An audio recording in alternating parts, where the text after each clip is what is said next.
Good evening. I'm going to tie Gary LaFontaine's Deep Sparkle Pupa using my Bead Freak technique. And I've dyed up with food coloring in a microwave in a shot glass.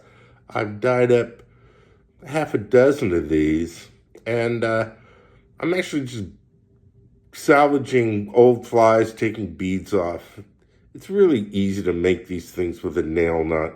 And if you look there, there's mono in that cavity. I could not take this bead off with a pair of pliers. And so I'm going to set that aside for now. And I haven't melted a little nub on the back end yet. So I was in Baltimore. I was held over there doing a startup at a plant nearby. And there was a fly show. Well, there was a fishing show, and it looked like they added a little section of fly guys for probably the first year. And one of those guys was Gary LaFontaine, and this was early 90s. He had not been diagnosed with ALS at that point. And that's really close to heart. I lost a brother-in-law I loved dearly to ALS. So this is the book he was selling at the time. And it's probably his last book. If you notice, no autograph. I would have thought it was rude. But I got to spend just, hours with the guy. Nobody else was there. And it was just very casual. He'd tie a few flies, and we were just talking. But the thing that he is definitely the most famous for is the Deep Sparkle Pupa. And it turns out at that time, I was living in California, and on the lower Sacramento River, this was just the rage. You can go find his original tying video. It's on YouTube. And you will find out how complicated this fly was. Gary used a kind of dubbing wax that was rare, and I don't even know if any exists anymore. He was trying to make an air bubble because his research had shown, and this is from his original book, Caddisflies, which is a classic and pretty hard to find, but he had done underwater work, and Gary swore that this caddis would produce an air bubble in order to rise. And as it's rising, by the way, it's changing into an adult. It's on the way. It's an emerger. Its wings are coming out. And there's a version of this fly that is the emergent. And Gary just put a little deer hair in the front of it and teased out the antron on the back. And neither one of these are weighted. And you can understand that. He said that the emergent was a dry fly. And, beads and none of that had come into any kind of significance. Okay, so here's to Gary. I hope I don't embarrass him. And the first step, and I'm in pretty low light here, so forgive me, but the whole point of this Bead Freak technique and turning classic flies into Euro nymphs is that it's just so simple. I mean, for any kind of beginning tie flyer, right? Tie flyer? Fly tire? Yeah, that's it. It was just a bunch of simple techniques that they probably already learned. And so the bead is positioned just so you have a good shot at the eye. That's it.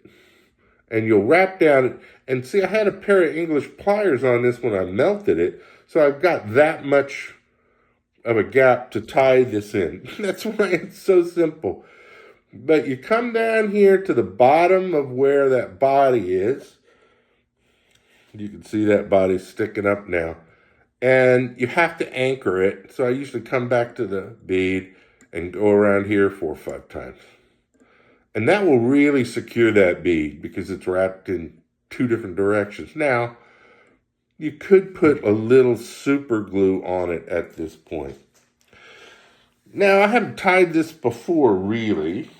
And the hard part about making the bubble with the antron fibers is making it bulbous. It's not easy to do. And so I'm going to try something kind of for the first time. I'm going to go ahead and put my hackle pliers on it. Whoops, if I can find it. Do it, Bob. Come on, get them on there. I guess these are too springy. Wow. I am really having trouble with this. That's good enough. All right. And I'm going to melt it.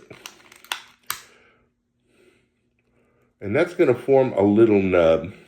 Now, it might be a little too far away, but it is. I'm going to melt it some more. Now, I've seen guys say, okay, I'll make the bubble by melting the antron. And antron does not fuse. It almost just turns into ash. All right? I'm going to do this a different way. I'm going to put a little spit on my fingers, and I'm going to melt this down. There we go. Don't recommend you do that at home, I guess. I don't know. And so I've tied in the antron after cutting it clean, and I've wrapped it down so that it is a small distance from where that monobody comes out.